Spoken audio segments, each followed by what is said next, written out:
ರಾಜಧಾನಿ ಬೆಂಗಳೂರಿನಲ್ಲಿ ವರುಣನ ಆರ್ಭಟ ಹೆಚ್ಚಾಗಿದೆ. ಮಧ್ಯರಾತ್ರಿ ಅಂತೂ ಧಾರಾಕಾರ ಮಳೆ ಸುರಿದಿದ್ದು ಸಾಕಷ್ಟು ಅವಾಂತರಗಳು ಕೂಡ ಸೃಷ್ಟಿಯಾಗಿರುವಂತದ್ದು.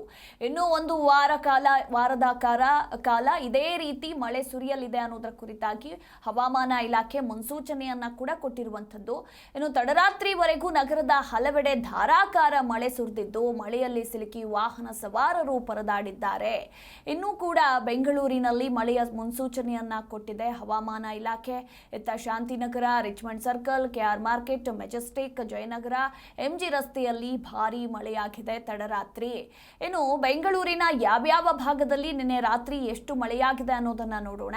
ಹೊಯ್ಸಳ ನಗರ ಭಾಗದಲ್ಲಿ 21.5 ಮಿಲಿಮೀಟರ್ ಮಳೆಯಾಗಿದೆ.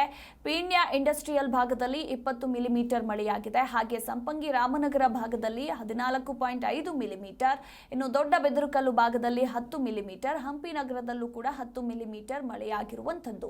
ಹಾಗೆ ಮಳೆ ಬಂದ್ರೆ ಸಿಲಿಕಾನ್ ಸಿಟಿಯಲ್ಲಿ ಅವಾಂತರಗಳ ಸರಮಾಲೆಗೇನು ಕೊರತೆ ಇಲ್ಲ ಅಂತಾನೆ ಹೇಳಬಹುದು. ಗಮನಿಸ್ತಾ ಇದ್ದೀರಾ, ಮರಗಳು, ವಿದ್ಯುತ್ ಕಂಬಗಳು ಉರುಳಿ ಬಿದ್ದಿದ್ದು, ಮರಗಳ ಕೆಳಗಡೆ ಇದ್ದಂತಹ ವಾಹನಗಳು ಕೂಡ ಜಖಂಗೊಂಡಿವೆ.